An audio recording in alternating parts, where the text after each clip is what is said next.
Banner item. మళ్ళీ దీన్ని ఏ ఆధారాలతో వార్త రాసిండు అని అంటే కూడా వాళ్ళకి ఆధారం కూడా చెప్పలేదు. ఒక ప్రాపగండా కొరకు ఇది రాయడం తప్పితే ఇంకొకటి ఏంది? ఖర్గే గారు వచ్చి నమస్తే తెలంగాణకు చెప్పిండా? కనీస జర్నలిస్టిక్ వాల్యూస్ను అప్రోచ్ కావాలి కదా. రెండోది చూస్తే మీకు లెక్క కుదిరింది అని చెప్పి ఇదొక వార్త. ఇక మూడోది చూస్తే సర్కారుపై తిరుగుబావుట, కాంగ్రెస్ పోతేనే అసలైన దీపావళి అని బామ్మారిది ఒక సైడ్ అయితే, ఈయన పోయి బస్తీ దవాఖానకు అని చెప్పేసి హరీష్ రావుది. ఇది నమస్తే తెలంగాణ అందామా లేకపోతే గుమస్తా తెలంగాణ అందామా? దీన్ని మీరు చూస్తే కాంగ్రెస్ మళ్ళా గెలుచుడు కల్లా అని తెలంగాణలో పార్టీని ఇట్లా నాశనం అయిపోయిందని చెప్పి ఎవరు మల్లికార్జున ఖర్గే గారు, దామోదర రాజనరసింహ గారు, మిగతా మిత్రులు పోయిన దాని దగ్గర అన్నట్టుగా అక్కడ జరిగిన సంభాషణ సమావేశం కూడా 2-3 నిమిషాల కంటే ఎక్కువ లేదు. ఇంత వీళ్ళు రాసిన వార్తను చూస్తే ఒక గంటల ఒక రివ్యూనే తెలంగాణ కాంగ్రెస్ పార్టీ తర్వాత తెలంగాణ కాంగ్రెస్ ప్రభుత్వం మీద రివ్యూ చేసినట్టు. ఆయనకు హాస్పిటల్లో ఉండి ఇంటికి వచ్చిన తర్వాత రెస్ట్లో ఆల్మోస్ట్ వాళ్ళు ఎవరైతే పోతుంటారో వాళ్ళని కలిసే పరిస్థితే ఉన్నది, వచ్చిన వాళ్ళని కూడా పలకరింపుల కొరకు.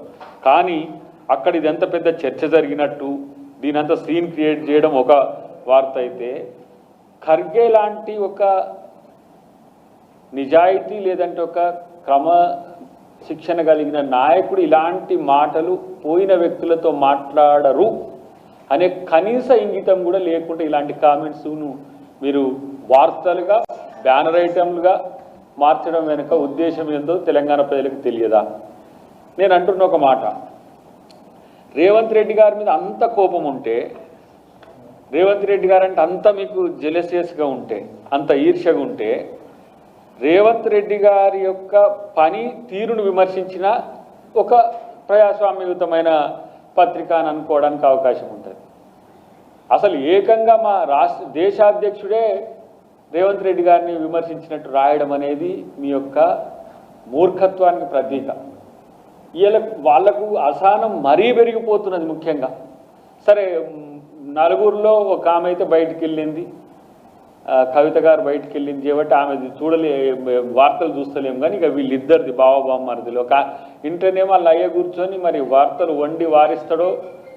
ఒకప్పుడైతే నమస్తే తెలంగాణకు ఆయనే చీఫ్ ఎడిటర్గా ఉన్నట్టుగా వివరించేది. మరి ఇప్పుడు కూడా కేసీఆర్ రాయించున్న వార్తనా లేకపోతే ఇంకెవరైనా ప్రొవోక్ చేస్తే ఆ ప్రొవోక్ చేసిన దాన్ని వార్తగా మార్చాలని వీళ్ళు ఏమైనా కుట్రలు చేస్తున్నారా?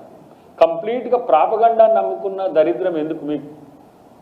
ఇలా మీరు చూడండి, ప్రతి ఒక్కటి ఇలా ఇగో మద్యం పాలస్తోన పేద కుటుంబం గుల్లా అని పెట్టింది దీంట్లో. అంటే ఇక అసలు తెలంగాణను ఒక ఏంటి మధ్య ప్రాంతంగా, మద్యమే ప్రవహించే ప్రాంతంగా చేసింది కేసీఆర్ అయితే దాన్ని స్ట్రీమ్లైన్ చేస్తున్నది ఇలా రేవంత్ రెడ్డి గారు. అంటే ఈ పేజ్ మీరు ఫ్రంట్ పేజీలో చూస్తే ప్రతి ఒక్కటి కాంగ్రెస్కు వ్యతిరేకంగానే, ప్రతి ఒక్కటి. అసలు ఈ నమస్తే తెలంగాణ అనేది లక్ష్మీరాజం గారు ఏర్పాటు చేసిన పత్రిక ఇది. దాన్ని కూడా దొంగతనంగా గుంజుకున్నారు బెదిరించినప్పుడు ఉద్యమకాలంలో. ఆ రోజు ముందు దాన్ని ఏర్పాటు చేసినప్పుడు దీంట్లో కూడా మా వార్తలు వచ్చాయి, కాంగ్రెస్ వార్తలు వస్తాయి దీంట్లో. కానీ కాంగ్రెస్ పూర్తిగా నెగిటివ్ వార్తలు తప్పితే దీనికి ఇంకోటి టీఆర్ఎస్ వార్తలు కూడా లేవు దీంట్లో, కాంగ్రెస్ను విమర్శించుకుంటూనే వార్తలు. రెండవది, ఇలా మీకు ఒక ఇతమిద్దమైన ఒక ప్రాతిపదిక లేకుండా ఎవడో కోన్కిస్కా గొట్టంగాడు ఎక్కడి నుంచో ఏ పోర్టల్ను తయారు చేసిన వండి వార్చిన వార్తను 2 లైన్ల వార్తను తీసుకొచ్చి బ్యానర్ ఐటమ్ చేయడానికి సిగ్గు లేదా అని చెప్పి అలా మేము ప్రశ్నిస్తున్న పరిస్థితి. ఇది పార్టీ పత్రికనా ప్రజాస్వామిక పత్రికనా? ఇలాంటి డ్యామేజ్ చేసే మీరు ప్రయత్నాలు చేస్తే మిమ్మల్ని ఏం చేయాలి? మీరు అన్నట్టు కూడా మీరు అనొచ్చు, వెనకటి కేసీఆర్ 10 కిలోమీటర్ల లోతున దొక్కి పెడతాం, లేకపోతే పత్రికా స్వేచ్ఛ మీద మా మీద విరుచుకపడితే ఏం చేస్తాం, 2-3 ఛానల్ని బంద్ అది మొత్తం బ్యాన్ చేసిండ్రు, కొన్నిటినైతే బెదిరించి ఏం ప్రయత్నం చేసిండ్రో తెలుసు. అప్పుడు మేమే ఆ ఛానల్స్కు ఆ పత్రికలకు మేము దన్నుగా ఉన్నాం ఆ రోజున. కానీ మేము అట్లేం చేయట్లేదు కదా. మీ స్వేచ్ఛను మీరు వాడుకోండి అని ఆయన అంటే గిట్లాంటి పనికిమాలిన వార్తలు రాసి ఇలా మళ్ళీ ఇది మీరు చూడండి, ఈ లెక్క కుదిరిందని చెప్పి 4 మంత్రులు మన సురేఖ గారు వీళ్ళకి ఇట్లా పోయినప్పుడు కలవడానికి పండుగ పూట కలవడానికి పోతే లెక్క కుదిరింది వాటా. మీలాగా వాటాలు కాదు కదా కాంగ్రెస్ పార్టీ. మీరు నలుగురిలో వాటాలు తెగకనే ఇలా ఒక అక్క బయటికి వెళ్ళింది నా సంగతి ఏందని.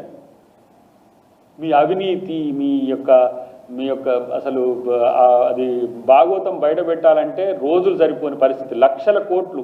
ఇలా నేను అంటున్నా ఎవరో XYZ ఏదేదో ఇట్లా తెలిసిందట అని చెప్పేసి రాస్తున్నారు కదా. వీళ్ళ అవినీతి చిట్టాల మీద ఒక్కడన్నా రాసిందా?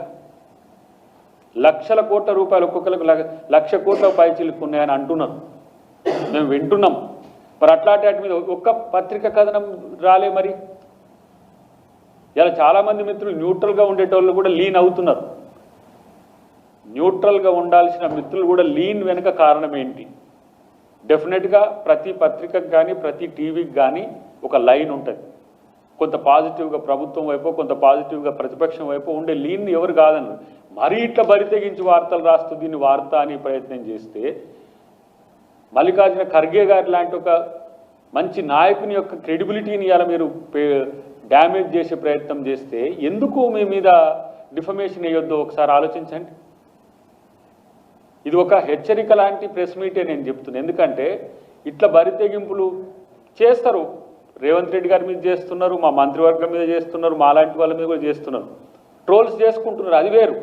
కానీ ఇంత ఒక మా జాతీయ అధ్యక్షుని అనని మాటను మీరు ఇలా బ్యానర్ చేసిందంటేనే మీ పత్రిక విలువ పోయింది, మీ పార్టీ విలువ కూడా పోతున్నది అనే విషయం గుర్తుపెట్టుకుంటే మంచిది. ఇంకా ఈ ప్రజలు చీత్కరించి మిమ్మల్ని బండకేసి బాధినా మీకు ఇంకా సిగ్గు రావట్లేదు ఈ బీఆర్ఎస్ నాయకులకు. ఇప్పుడు ఒకళ్ళనంటే ఒకళ్ళని అనలేదని సమస్య, కానీ ఏం చేస్తారు కేటీఆర్ హరీష్ మీరు నిజంగా? ఒక ఆయన మూసీని పట్టుకొని పోతే ఒక ఆయన హైడ్రాను పట్టుకొని పోయాడు. మరి బీసీల బిల్లు నాడు ఏడ వీకిండ్రు మీరు? బీసీల బంద్ రోజు పొంకనాలు కొట్టుకుంటా బీసీ సంఘాలన్నీ వస్తే ఓ పెద్ద ప్రెస్ మీట్లు పెట్టింది కదా, మరి బంద్ నాడు ఎందుకు పాల్గొనలే? అంటే బీసీలు అంటే మీకున్న ప్రేమ అట్లాంటిది. కాబట్టి ఇలా ముఖ్యమంత్రి మీదనో క్యాబినెట్ మీదనో మీరు చేసే ప్రకటనలు ప్రజలు గమనించట్లేరని కాదు. ఇవన్నీ తప్పుడు కథనాలు రాయడానికే పత్రికలు లేకపోతే తప్పుడు ప్రసారాలు కథనాలు టీవీలలో ప్రసారం చేస్తే ఈ దేనికోసం ఆ టీవీలైనా లేకపోతే ఆ పత్రికలైనా అని ఆలోచించాల్సిన అవసరం ఉంది. ఇక దానికి మామూలుగా మన ముందున్న వాళ్ళందరూ ఉన్నారు, మన మిత్రులు. టీవీలు ఉంటే టీవీలకు రిప్రజెంటేటివ్స్ ఉంటారు, పత్రికలు ఉంటే పత్రిక రిప్రజెంటేటివ్స్ మన ముందు కనపడతారు. కానీ వీళ్ళ పత్రికకు స్క్రిప్ట్ రైటర్లే, దానికి ఒక తలాతోక ఉండదు, దానికి ఒక సోర్సు ఉండదు. అంటే స్క్రిప్ట్ రైటర్లతో పత్రికలు నడిపించేది పార్టీ కోసమైనప్పుడు పార్టీ పత్రికలుగా పెట్టుకొని బీఆర్ఎస్ నమస్తే తెలంగాణ అని పెట్టండి, మంచిగా ఉంటుంది, అప్పుడు అందరికి అర్థమవుతుంది. ఇవాళ నేనంటున్నా నమస్తే తెలంగాణనైనా టీ న్యూస్లనైనా మీ వార్తలు తప్పితే ఇంకొక వార్త వస్తుందా? అసలు వీటిలో కూడా పత్రికలు ఉంటాయని చెప్పి ఇలాంటి ఒక విషపుత్రికలను తయారు చేసింది కేసీఆరే. ముందు పుట్టినప్పుడు నమస్తే తెలంగాణ మంచిగానే ఉండే, తర్వాత పోను దాని స్థితి గతిని మార్చింది కేసీఆర్ కావచ్చు, ఇప్పుడు దాన్ని వాడుకుంటున్నది కేటీఆర్ హరీష్ కావచ్చు కాక. కానీ ఈ ఎథిక్స్ అనేవి కనుక మిస్ అయితే కబడ్దా. ఇలాంటి పనికి మారిన చెత్త వార్తలు రాస్తే ప్రజలు మిమ్మల్ని చీత్కరించుకుంటారనే విషయం తెలిసి కూడా రాయడం వెనుక ఉన్న బరితెగింపు వెనుక కారణం ఏంటి? ఏమైనా రాయొచ్చు, ఏమైనా చేయొచ్చు అని చెప్పా. ఇప్పుడు కాంగ్రెస్ ప్రభుత్వం వచ్చింది కాబట్టి వస్తారు కొంతమంది వచ్చి మీకు మేము పాజిటివ్గా చేస్తాము, మేము పాజిటివ్గా రాస్తాము, మేము ఇట్లా ఇన్ఫ్లుయెన్సర్స్తో చేస్తాము, లేకపోతే ఇంటర్నేషనల్ డొమైన్స్తో మిమ్మల్ని పాజిటివ్ యాంగిల్లో ఎస్టాబ్లిష్ చేస్తామంటే మేము వాళ్ళను తిరస్కరించవచ్చు కాక. అవి కోపం పెట్టుకొని ఒకరాయనట, ఇది కోపం పెట్టుకొని ఇంకొక ఆయన. ఫస్ట్ తెలంగాణ ప్రజలకో తెలుగు ప్రజలకో కనీసము నిజాయితీతో కూడిన వార్తలు అందించడానికి ప్రయత్నం చేయాలి, నిజాయితీతో కూడిన సమాచారం అందించడానికి ప్రయత్నం చేయాలి. కానీ ఇలాంటి పనికిమాలిన చెత్త వార్తలను రాసి ప్రచారం చేయడం వల్ల వాళ్ళ క్రెడిబిలిటీ పక్కన పెట్టు, తెలంగాణ సమాజానికి తెలుగు సమాజానికి అలా ఒక రాంగ్ మెసేజ్ పోతున్న పరిస్థితి కదా.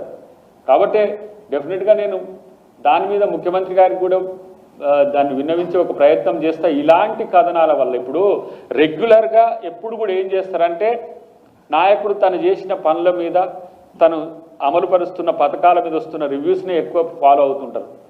ఇలాంటి నీచపు రాతలు రాసే గోడలు వేరే ఉన్నాయి. అవి భారతదేశపు గోడలు దాటిపోయినాయి. అంటే ముసుగు దొంగలు అన్నట్టే కదా ఇట రాష్ట్రాలంతా కూడా. ఇవాళ నేను ఒక మాట అంటున్నా, మీరు నమస్తే తెలంగాణ అని మీ పార్టీ తెలంగాణ రాష్ట్ర సమితి ఉన్నప్పుడు పెట్టుకున్నారు. మరి ఇప్పుడు నమస్తే భారత్ అని పెట్టాలి. మరి తెలంగాణ అట్నే ఉన్నది ఎందుకు? తెలంగాణ రాష్ట్ర సమితిని భారత రాష్ట్ర సమితి అని మార్చుకున్నారు కదా, మరి నమస్తే భారత్ అని కూడా మార్చండిగా. అసలు పూర్తిగా రూపం తెలిసిపోతుంది. ఇది పార్టీ యొక్క ఏమంటారు, పార్టీని మీరు భారత రాష్ట్ర సమితి అని మార్చుకున్నప్పుడే మీ పని సగం కథమైన పరిస్థితుల్లో ఇది ఒకటి నిలబెడుతుందని చెప్పి ఈ తప్పుడు కథనాలు దీంతో రాయించడం అనేది నిజంగా తెలంగాణ ఉద్యమ కాలంలో మొదటి దశలో అది తెలంగాణ ఉద్యమకారుల గొంతుకగా ఉండే పరిస్థితి ఉండే దాన్ని కేసీఆర్ గొంతుకగా మార్చుకున్న పరిస్థితి ఇప్పుడు కేటీఆర్ హరీష్ రావు గొంతుకగా కాకుండా ప్రాపగండా పేపర్గా, అబద్ధపు ప్రచారాల పేపర్గా, టీవీగా వీళ్ళని తయారు చేసుకోవడం అనేది ఈ మేము తీవ్రంగా ఖండించడమే కాకుండా ఇక సరే ఆయన దాదాపు ఒక ఎంత సంవత్సరానికో మరి నెలకు 650 కోట్ల పైచిలుకట మరి అట ఈ ప్రాపగండా కొరకు వెచ్చించేది. డిఫరెంట్ టైప్స్ ఆఫ్ పోర్టల్స్తోని బీఆర్ఎస్ సౌజన్యంతో అని వాళ్ళు వేసుకోరు కానీ కనబడుతూనే ఉంటుంది. కాబట్టి ఇట్లాంటి ఇక వార్తలు రాయడం అనేది కనుక కొనసాగితే దానికి తప్పనిసరి మూల్యం కూడా చెల్లించుకోవడానికి సిద్ధంగా ఉండాల్సిన అవసరం ఉంది. ఇలా వాటాల కోసం సమావేశం అని పెట్టిండ్రు, దీనికి ఈ లెక్క కుదిరింది అని అపాస్ట్రఫీ పెట్టిండ్రు. మన పత్రికా వార్తలలో అపాస్ట్రఫికలకు, క్వశ్చన్ మార్కులకు వీటికి సంబంధించి కొన్ని లెక్కలు ఉంటాయి. వార్త ఏంటి, అనుమానాస్పద వార్త ఏంటి, ప్రశ్నార్థకమైన వార్త ఏంటి అని. ఇప్పుడు ఈ అపాస్ట్రఫీ, క్వశ్చన్ మార్క్ గురించి ఎవరికి తెలవాలి? ఇప్పుడు నువ్వు ఇది కోర్టులో కేసు వేసినా కూడా మేము అని తెలిసిందని చెప్పి రాసినామని. ఇదైతే కాంగ్రెస్ మళ్ళా గెలుచుడు కల్లా అనేది అనుమానాస్పద వార్త కూడా కాదు, వాడు వార్త లెక్కనే రాసిన వాడు ఎవడో. మరి ఆ రాసిన వాడిని సిగ్గుండాలి. జర్నలిస్టిక్ వాల్యూస్ను, ఎథిక్స్ను మేము కూడా జర్నలిస్ట్గా పనిచేసినాం మా చిన్నప్పుడు. ఒక వార్త రాయాలంటే దానికి ఉండే